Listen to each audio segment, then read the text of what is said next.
Hello friends, welcome back to my channel. இன்றைக்கி நம்ம சேனலில் நம்ம பார்க்க போகிறது ஒரு ஹெல்த்தியான ரெசிபி தாங்க. இது உளுந்தம்பருப்பு சாதம், எள்ளு துவையல்.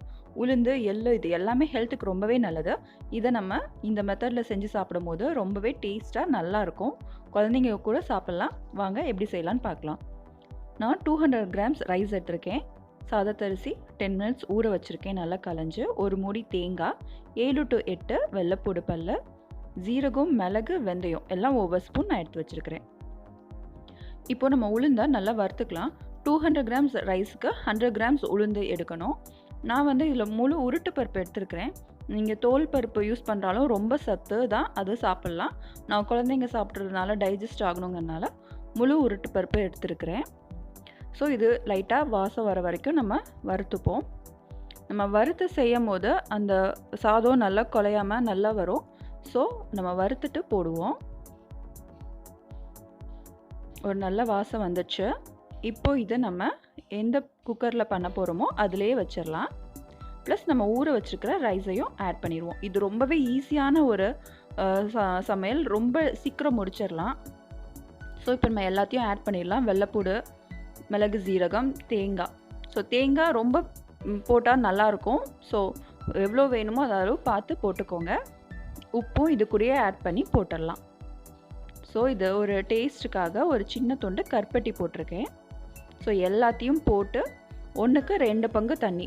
ஸோ இது ரொம்ப குழஞ்சாலும் நல்லா இருக்காது, உதிர உதிர டேஸ்ட்டாக இருக்கும். ஸோ இதை இப்போ நம்ம குக்கர் வச்சு ஒரு விசில் 10 மினிட்ஸ் வச்சு ஆஃப் பண்ணிடலாம். சிம்மில் வச்சு ஆஃப் பண்ணிடணும். இப்போ நம்ம எள்ளு துவையல் எப்படி பண்ணலான்னு பார்த்துருவோம். நான் வெள்ளை எள்ளு எடுத்துருக்கிறேன். அதுக்கு 75 கிராம் எடுத்துருக்கிறேன். அதுக்கு 7 to 8 மிளகாய் வத்தல். இப்போது நம்ம எள்ளை வறுத்துருவோம். நான் ஒரு கலருக்காக தான் வெள்ளை எள்ளு எடுத்துருக்கிறேன். ஸோ கருப்பு எள்ளு, வெள்ளை எள்ளு டேஸ்ட் ரொம்ப டிஃபர் ஆகாது. ஸோ உங்கள் வீட்டில் கருப்பு எள்ளு இருந்தால் அதையே கூட யூஸ் பண்ணிக்கலாம். இது லைட்டாக பொரியும், அந்த அளவுக்கு நம்ம வறுத்துப்போம். ஸோ இது எண்ணெய் ஊற்றாமல் வறுத்துப்போம், அப்போ தான் நல்லாயிருக்கும். இது பொரிய ஆரம்பித்தோன்னே எடுத்தாச்சு. நெக்ஸ்ட்டு நம்ம வத்தல் வறுக்க போகிறோம். ஸோ இதுக்கு கொஞ்சம் ஒரு ஸ்பூன் எண்ணெய் ஊற்றி நம்ம வறுத்துக்கலாம்.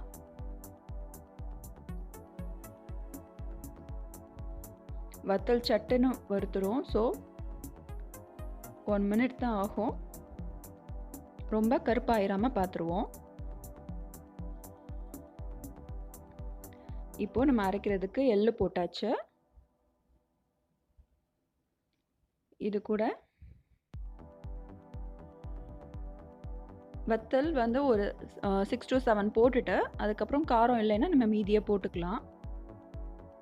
புளி இதுக்கு ரொம்ப எடுக்காது. ஸோ ஒரு சின்ன துண்டு தான் நான் போட்டிருக்கிறேன். உப்பு தேவையான அளவு, தேங்காய் கொஞ்சமாக. இதை சில பேர் தேங்காய் போடாமல் கூட அரைப்பாங்க. நம்ம எள்ளுங்கிறனால கொஞ்சம் கசப்பாக இருக்கும்.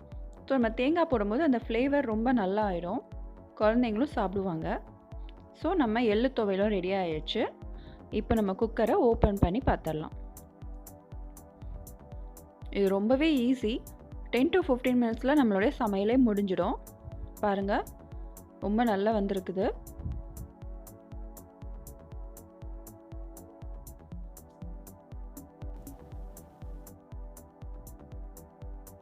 ஸோ இப்போது நம்மளுடைய உளுந்தம்பருப்பு சாதம், எள்ளு துவையல் ரெடி ஆயாச்சு.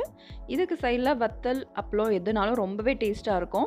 இந்த உளுந்தம்பருப்பு சாதத்தில் நம்ம நல்லெண்ணெய் மேலே நல்லா 1 to 2 ஸ்பூன் ஊற்றி அது கூட எள்ளு துவையல் போட்டு பிசைஞ்சு சாப்பிட்டோன்னா ரொம்பவே டேஸ்ட்டாக இருக்கும். ஸோ நல்லெண்ணெய் மறந்துடாதீங்க. நல்லெண்ணெய் ஊற்றும் போது தான் அந்த வாசம் ரொம்பவே நல்லாயிருக்கும். ஸோ இதை நீங்களும் கண்டிப்பாக ட்ரை பண்ணி பாருங்கள். எப்படி வந்துச்சுன்னு மறக்காமல் கமெண்ட் பாக்ஸில் கமெண்ட் பண்ணுங்கள். நம்ம சேனலையும் மறக்காமல் சப்ஸ்கிரைப் பண்ணிடுங்க. Have a nice day.